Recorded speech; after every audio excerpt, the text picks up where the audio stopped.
Jadi Anda mau bilang bahwa Hmm. selama menjadi pengurus banyak sekali agenda yang sudah dilakukan. Ya, kalau bilang banyak saya nggak berani. Oh Itu iya. kalau host menyimpulkan demikian saya kira terima kasih. Iya. Diagnosis problemnya paling nggak ada beberapa hal. Situasi kaderisasi kita itu baru sebatas untuk kemudian menggugurkan Menggugurkan ya. kewajiban organisasi. Saya selalu bangga menjadi PMI. Karena apa? Pergerakan mahasiswa Islam Indonesia itu adalah perpanjangan tangan dari Nahdlatul Ulama yang setiap hari, setiap saat selalu memastikan Ahlus Sunnah wal Jamaah An-Nahdliyah itu bisa tersampaikan secara baik di kampus-kampus, Mas. Assalamualaikum warahmatullahi wabarakatuh. Pemirsa Suara NU, jumpa lagi bersama saya Rahman Hadori dalam acara Podcast NU. Halo semuanya, mudah-mudahan dalam keadaan baik-baik saja.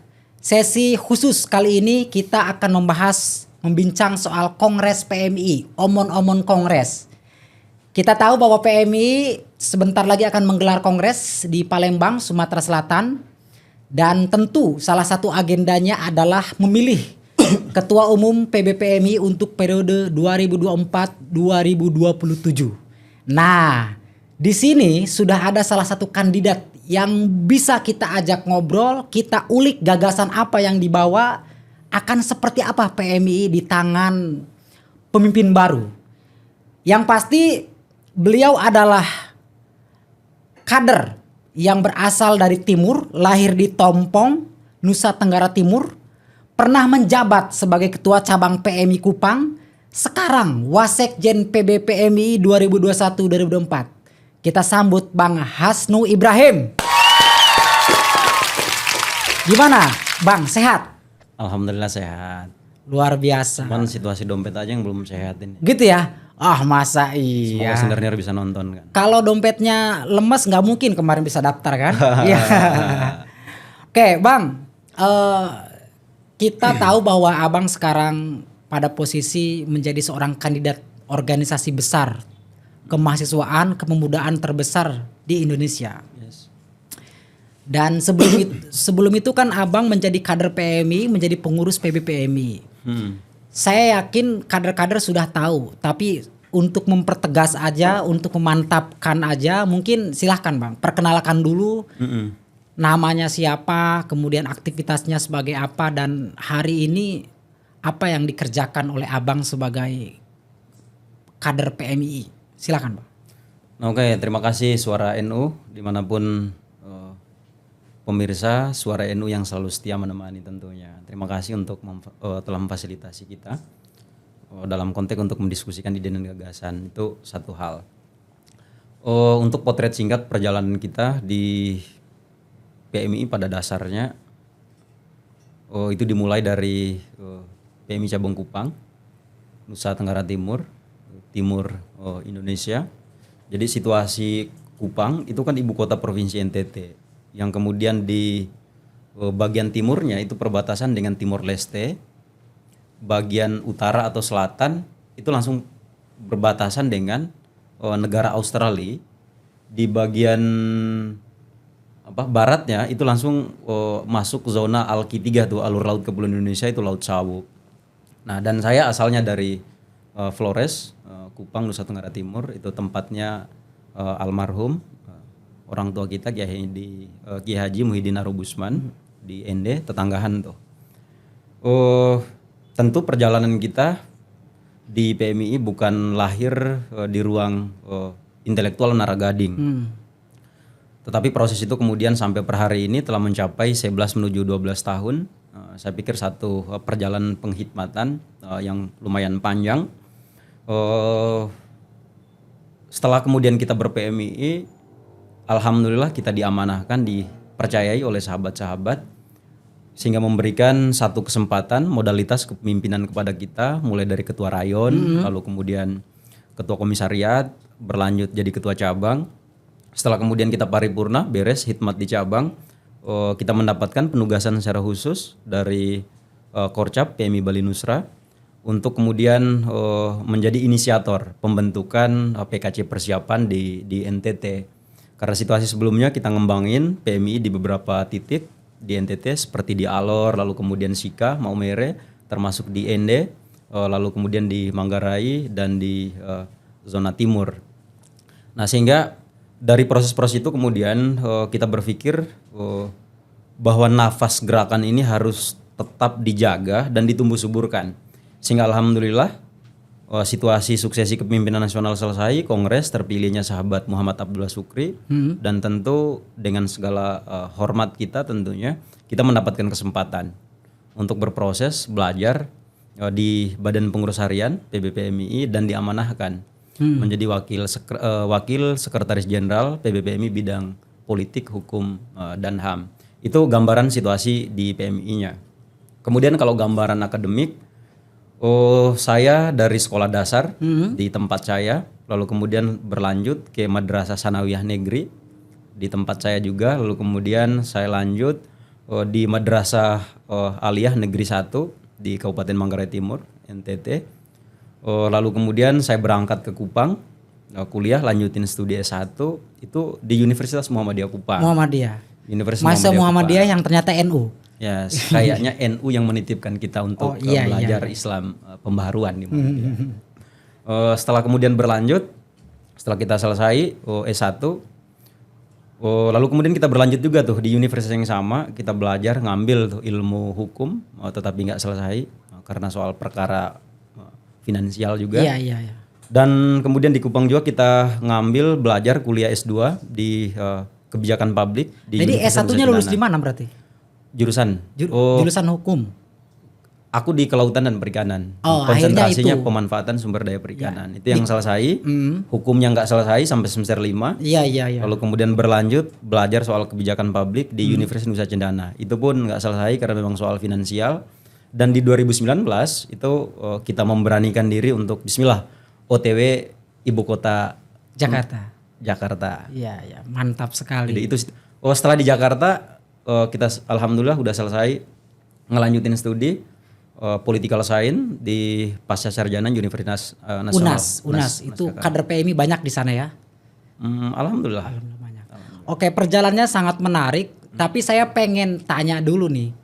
Apa yang Anda bayangkan sebelumnya ketika Anda kemudian apakah sebelumnya sudah terbayang bahwa Anda akan pergi ke ibu kota, kemudian menjadi seorang pengurus besar PMI, lalu setiap hari berkaitan dengan dunia gerakan, kemahasiswaan, kepemudaan, dan di pusatnya begitu?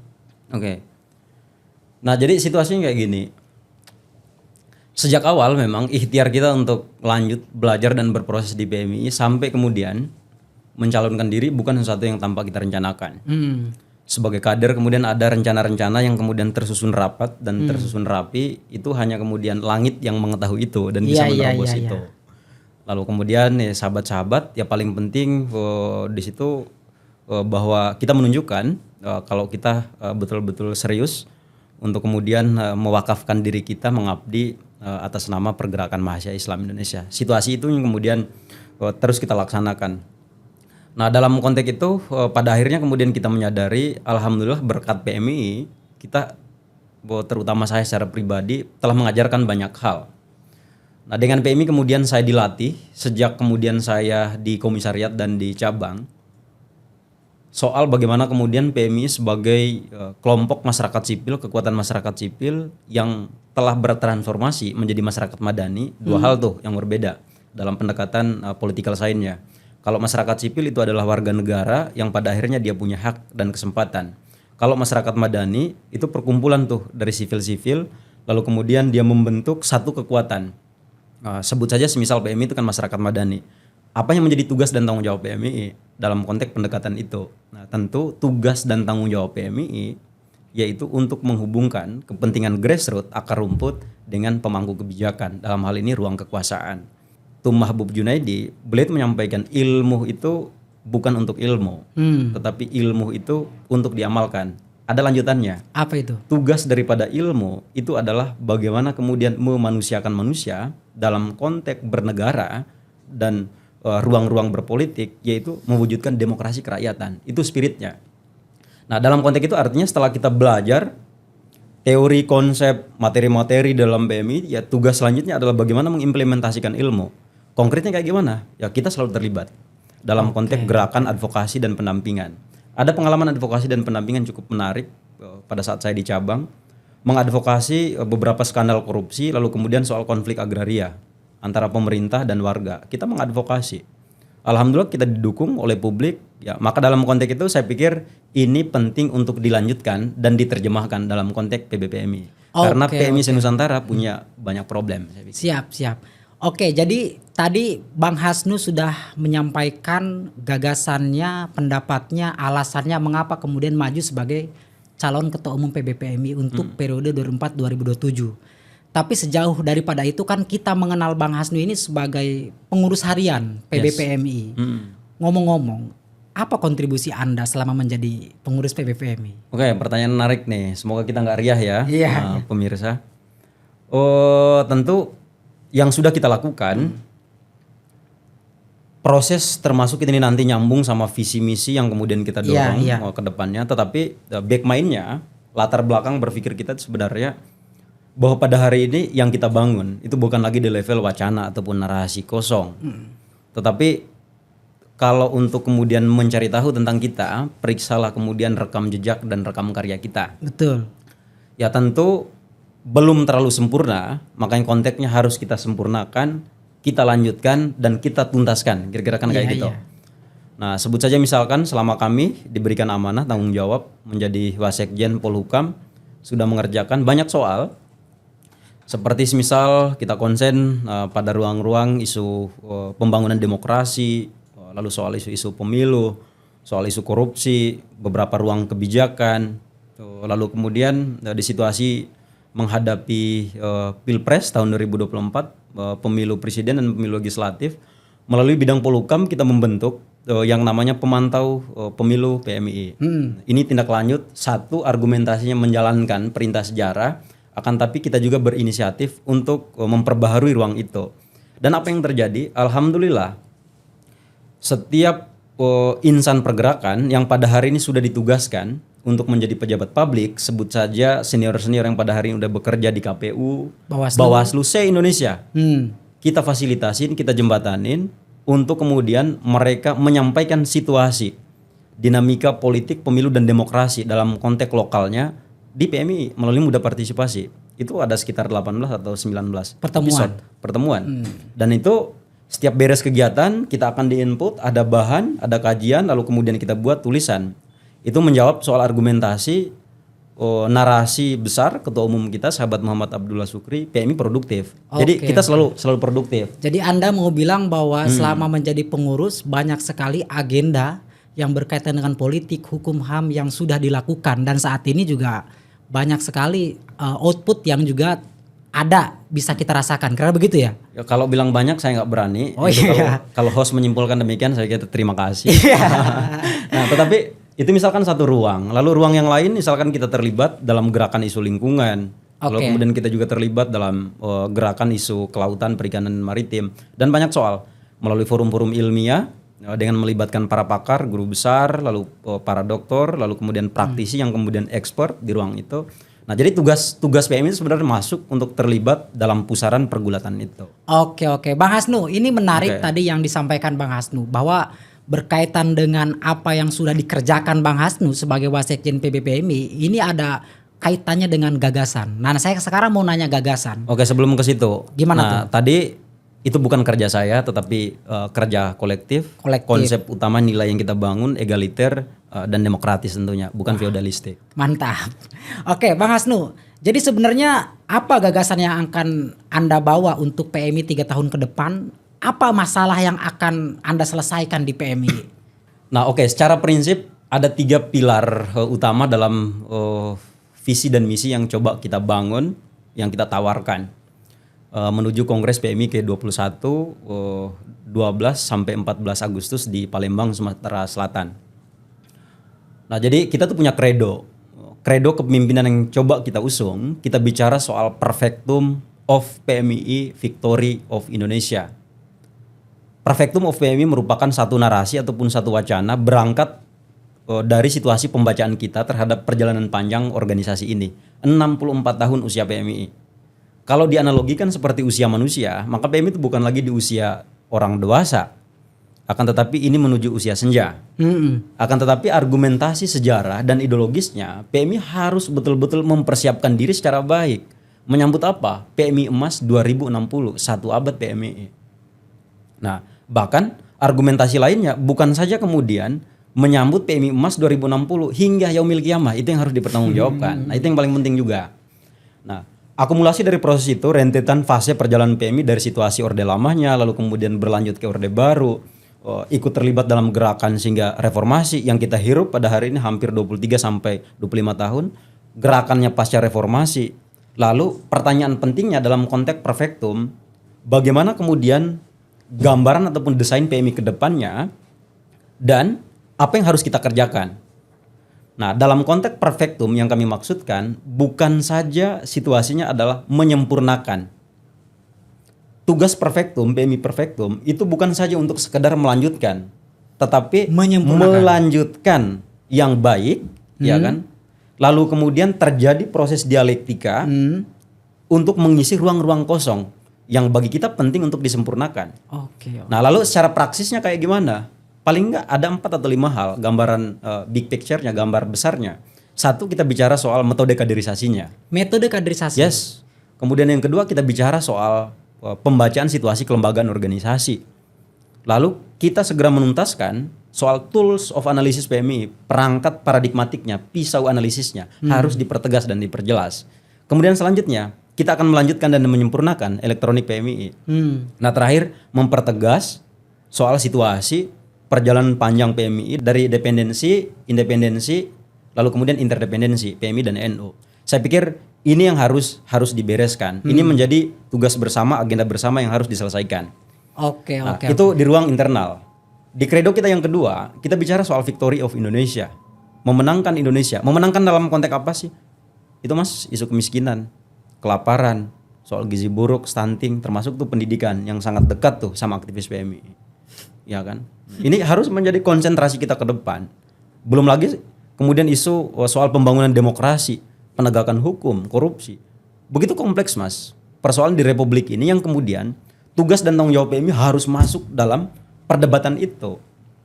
Nah, tetapi kenapa kemudian sejauh ini kita absen, kita kaku dalam merespon sirkulasi isu yang kemudian bergerak sangat cepat, sangat dinamis, karena memang lemahnya perangkat paradigmatik kita Mas, tools of analysis kita. Maka dalam konteks itu kita akan bicara, ya kan, dalam konteks victory of Indonesia, jika fondasi internalnya sudah kita pertegas, sudah kita sempurnakan, baru kemudian kita narik nih resource yang dimiliki oleh PMI. Paling nggak ada 4 modalitas utama, modal historisnya, modal ideologisnya, modal politiknya. Dalam konteks modal politik, PMI itu menjadi kekuatan bisa membangun politik alternatif, progresif, substantif.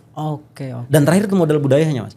Apabila kemudian modalitas yang dimiliki oleh PMI diarahkan oleh tentu kepemimpinan yang visioning, kepemimpinan yang kuat, berani untuk masuk dalam perdebatan pusaran itu, saya pikir PMI akan menjadi trendsetter gerakan dan PMI akan berdampak positif terhadap kemajuan bangsa ini. Nah, itu.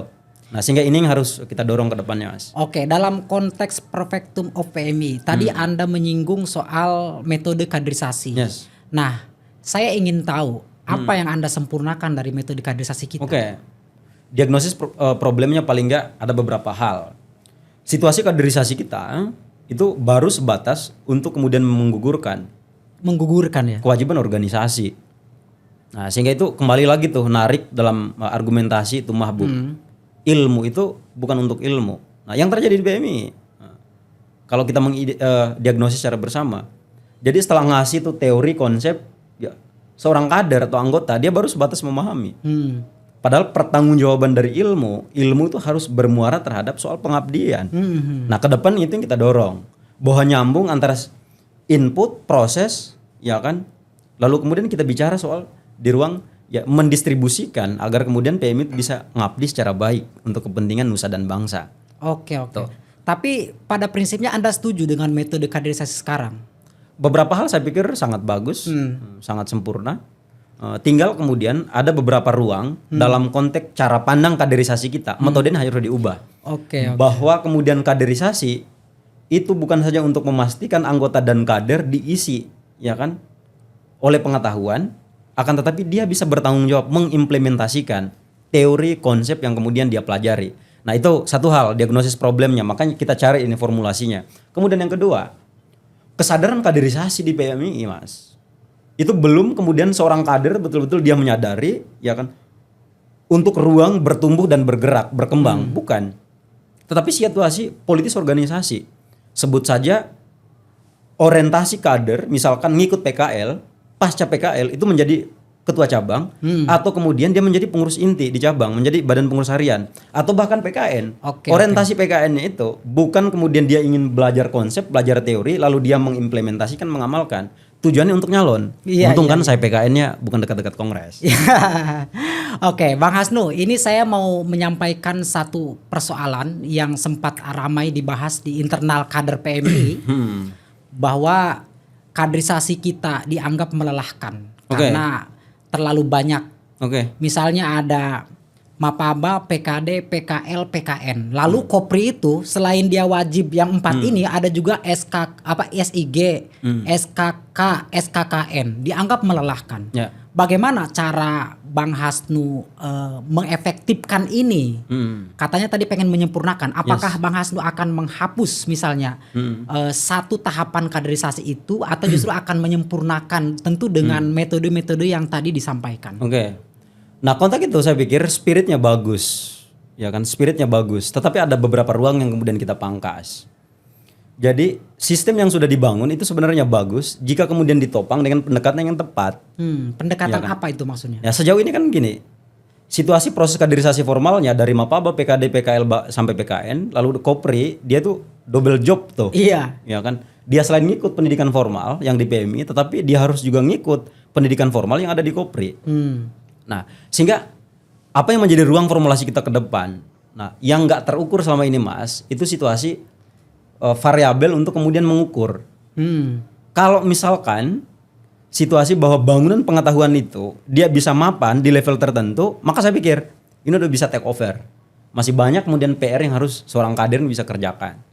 Bukan kemudian kita situasi proses kaderisasi yang kemudian terlalu kaku, terlalu rigid, sehingga ini membuat boring. Makanya sampai per hari ini, Mas, di ruang yang lain, penguasaan PMI di kampus-kampus umum kita nggak kesampaian karena memang situasi kaderisasi kita terlalu kaku.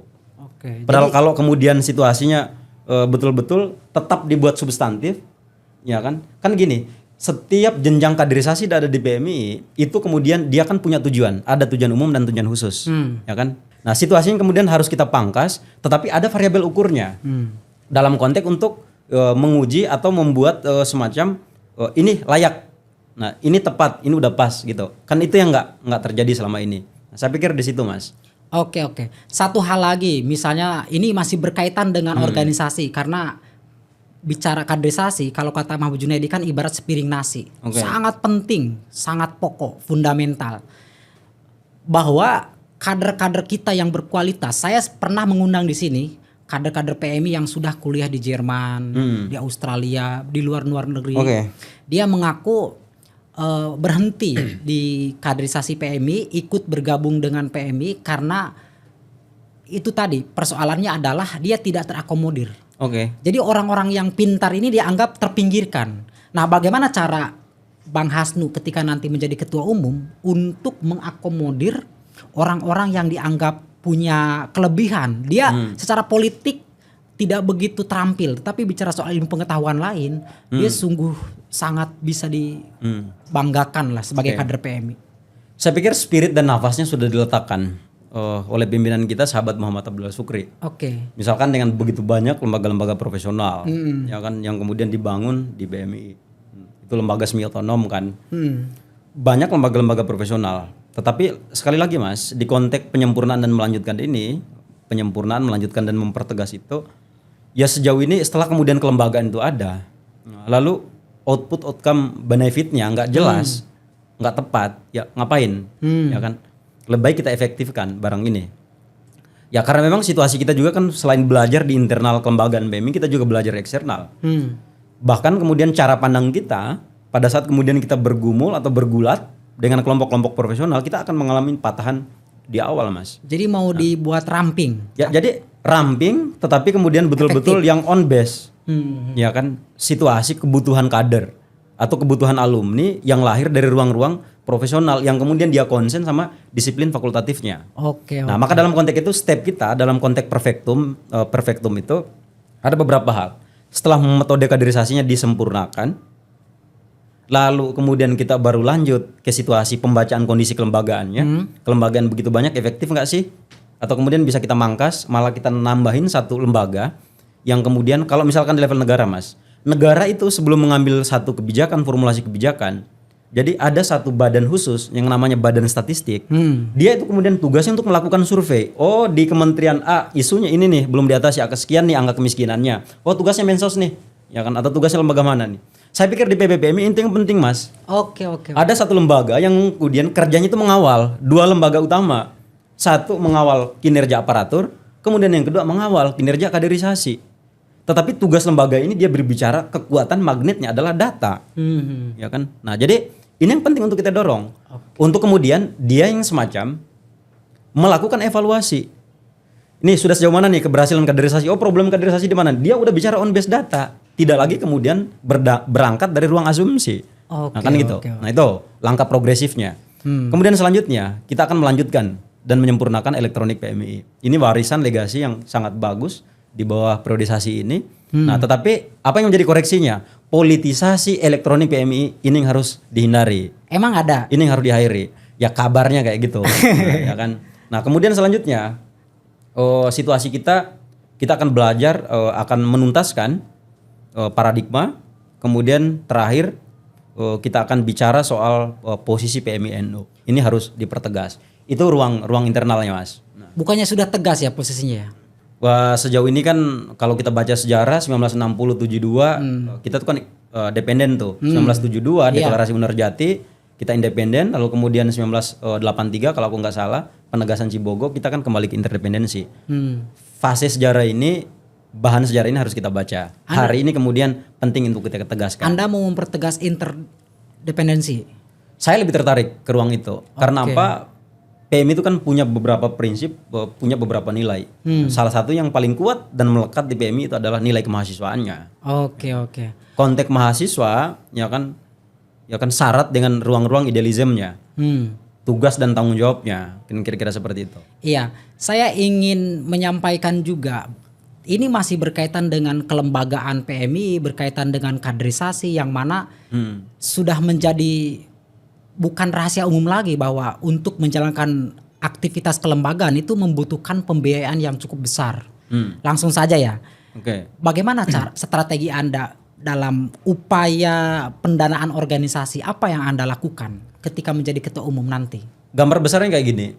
Salah satu misi internal kita, nah kita bicara soal ekosistem ekonomi organisasi, kemandirian organisasi dalam konteks finansial.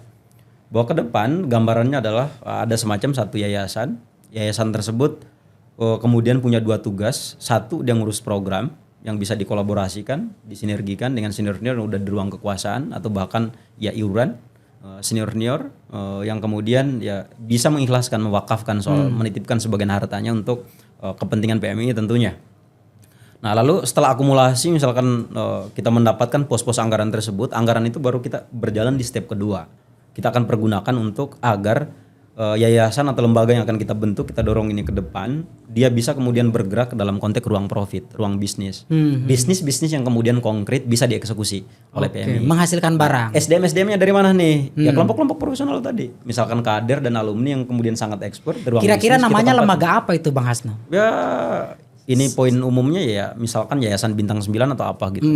Agar kemudian apa tujuan dari lembaga ini? Dia ngurus dua hal. Satu ngurus program dan nagih itu iuran ya kan ke senior-senior.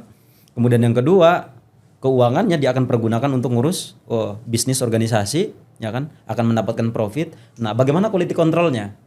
Quality controlnya dia di-SK-kan oleh PBPMI lalu kemudian ditopang dengan Mabinas dan IKA. Nah, biar barang ini bisa berjalan. Nah, kemudian keuangannya akan kita pergunakan untuk apa? Akan kita pergunakan untuk kemudian memfasilitasi, paling enggak untuk kepentingan kaderisasi formal PMI. Mantap. Mulai dari PKN-nya, lalu kemudian sampai di level PKN. Nah, dan ini akan menjadi kemudian yayasan abadi, Mas. Oke, tapi seberapa optimis Anda? Saya sangat optimis.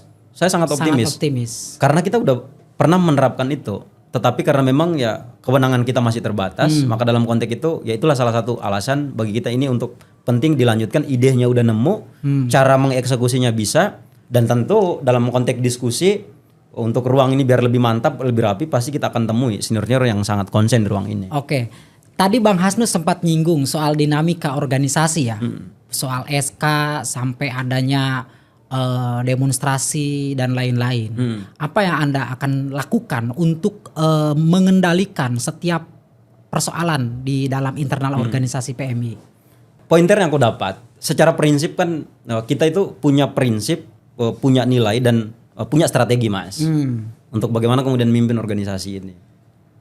Ya prinsip yang kemudian selalu kita bangun yaitu bahwa kemudian kita harus dekat, kita harus nyata, kita harus inklusif, kemudian kita harus mimpin juga punya integritas, tidak terjebak dalam konflik of interest, ya kan? Saya pikir bisa beres.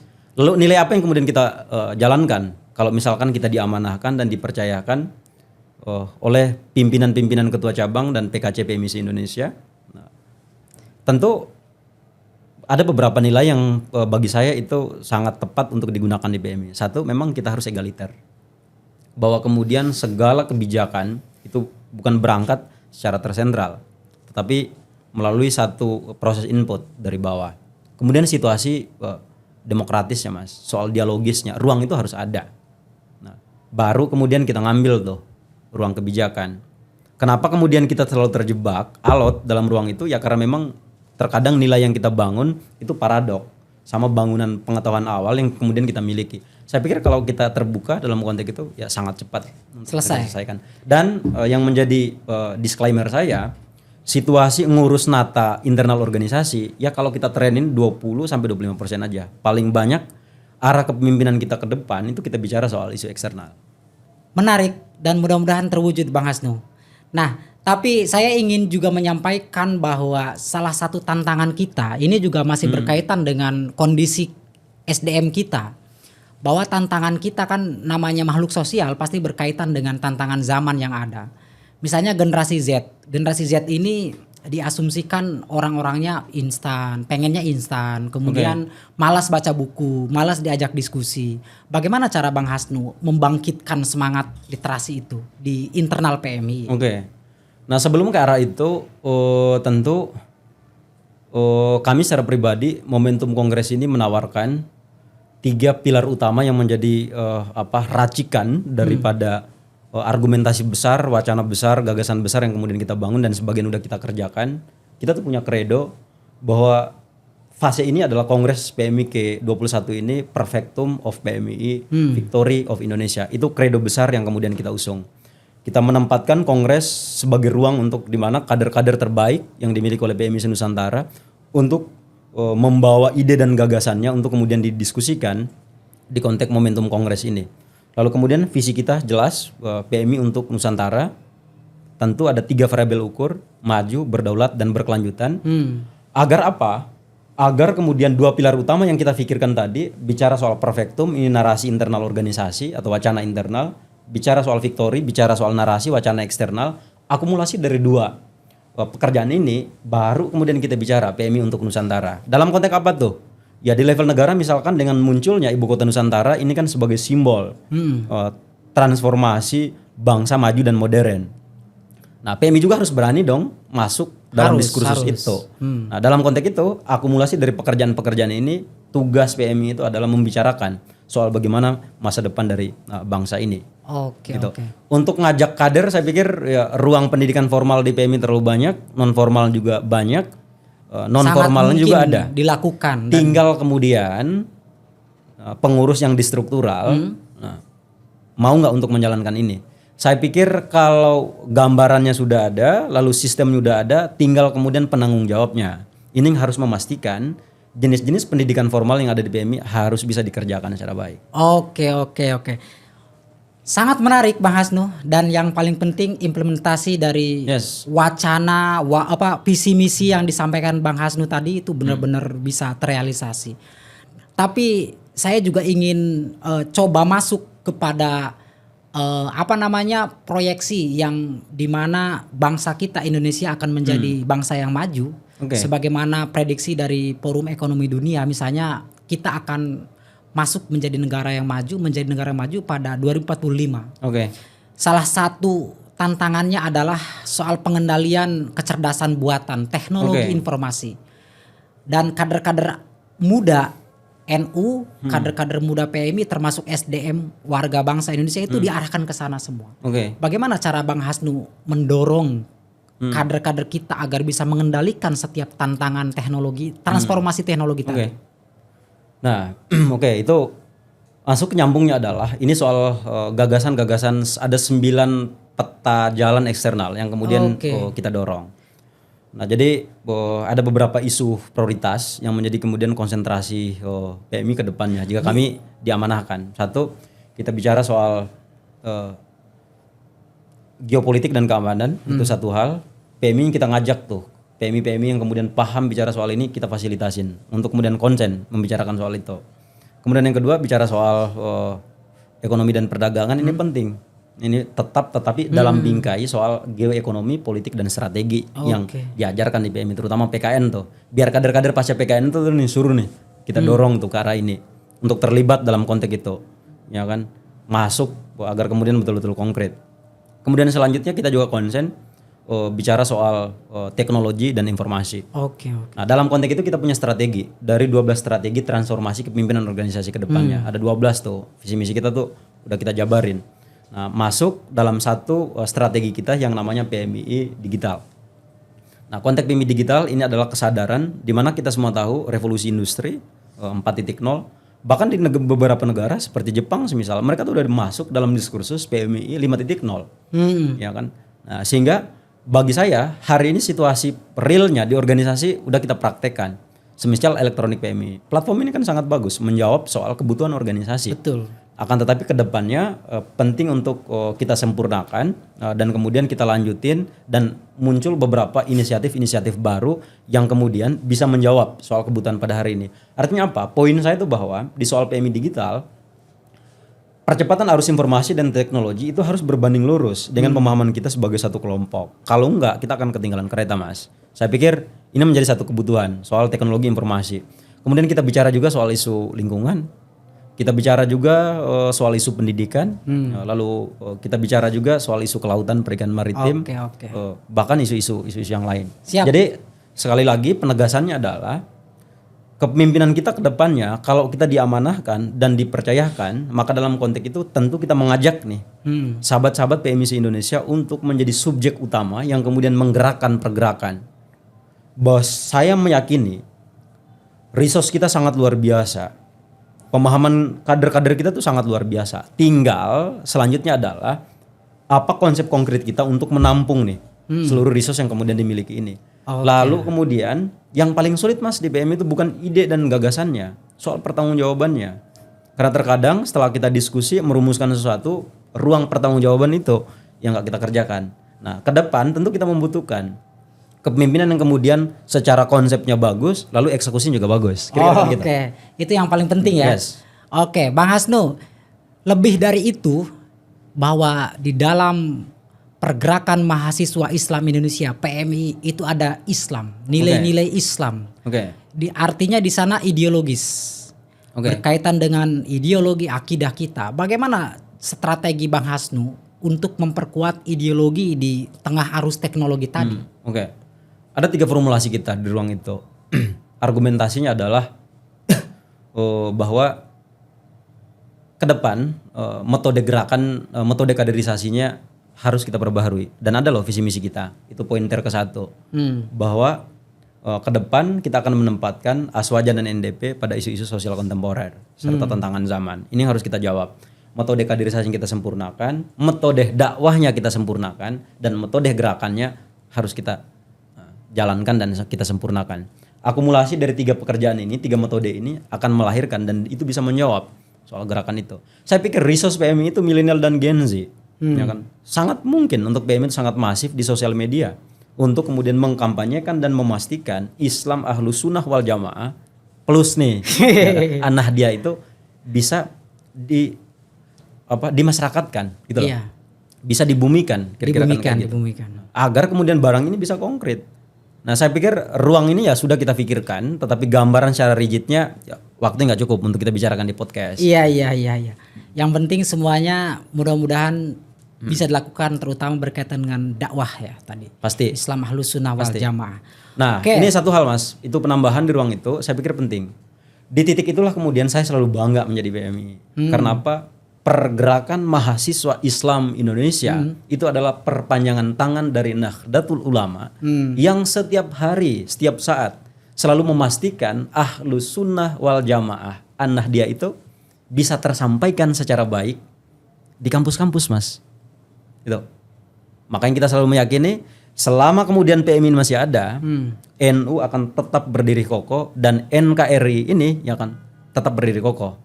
Sehingga tugas kedepannya adalah membangun soal peradaban baru yang bisa menjawab tema besar Kongres pada tahun ini. Luar biasa, menarik sekali Bang Hasnu. Mudah-mudahan Bang Hasnu sehat. Terima kasih. Dan banyak rezeki. Amin. Dan di Kongres nanti Bang Hasnu tetap kuat untuk menjalankan semua aktivitas sebagai calon ketua umum. Bisa menang juga dong. Amin. Ya, Bang Hasnu. Oke. Terakhir nih. Oke. Dari kita. Apa yang bisa Bang Hasnu sampaikan berkaitan dengan harapan PMI ke depan agar menjadi organisasi yang keren? Oke. Tentu keren ini artinya dia disukai anak muda, tapi ideologinya juga kuat. Oke. Silakan. Untuk menjawab soal itu, saya pikir sudah saya sampaikan. Ke depan metode kaderisasinya harus kita jalankan, harus kita sempurnakan. Metode gerakan juga harus ada, dan jangan lupa metode dakwanya. Karena apa? Kita sadar betul yang perlu kita munculkan ke depannya 3 naluri yang harus hidup di PMI. Pertama, naluri intelektualitasnya harus tetap berjalan. Kemudian naluri advokasi dan pendampingannya harus tetap berjalan. Dan naluri gerakannya harus tetap berjalan. Karena jauh sebelum itu ada argumentasi utamanya. Pilar utama organisasi ini. Soal keislamannya, keindonesiaannya, kemahasiswaannya. Bahkan plus tuh. Kalau kita baca tuh anggaran dasar rumah tangga, ada kemasyarakatan, independensi dan profesionalitas. Sangat banyak nih PR kita lakukan. Maka dalam konteks itu, tentu ruang kongres ini bagi kami adalah ruang untuk mematangkan diri kami sebagai kader. Nah, tentu kami mengajak kader-kader anggota PMI Indonesia, unsur majelis pembina dalam setiap tingkatan, ikatan keluarga alumni, dan terkhusus nih, para pimpinan ketua cabang, ketua PKC PMI Indonesia, kami mengajak, mari kita bergerak bersama untuk menggerakkan pergerakan kita. Dan tentu kita selalu menempatkan setiap sumber daya manusia yang dimiliki oleh organisasi ini harus menjadi arus utama, harus menjadi subjek utama yang dapat kemudian mengantarkan organisasi ini menjadi organisasi yang kemudian keren, organisasi masa depan, organisasi trendsetter yang kemudian difavoriti dan diminati oleh banyak orang. Tentu yang paling penting, bukan saja kemudian PMI dikemas secara menarik, secara keren, favorit, akan tetapi dia harus betul-betul berdampak. Sekali lagi, ilmu bukan untuk ilmu, tetapi ilmu untuk diamalkan. Saya pikir itu. Oke, terima kasih Bang Hasnu. Sama-sama. Kita bertemu di lain kesempatan. Sekali lagi mudah-mudahan Bang Hasnu sukses, sehat terus, dan yang paling penting kita akan berjumpa di lain hal dalam acara yang sama, yaitu podcast NU. Jangan lupa kader-kadernya untuk menonton, subscribe, dan kita sebarluaskan apa yang disampaikan Bang Hasnu soal gagasan besar PMI 3 tahun ke depan. Terima kasih Suara NU. Pemirsa semuanya, mudah-mudahan kita dalam keadaan sehat walafiat. Jangan lupa untuk mengikuti edisi khusus Suara NU, yaitu Kongres PMI. Wallahu muwaffiq ila aqwamit thoriq. Wassalamualaikum warahmatullahi wabarakatuh. Waalaikumsalam warahmatullahi wabarakatuh.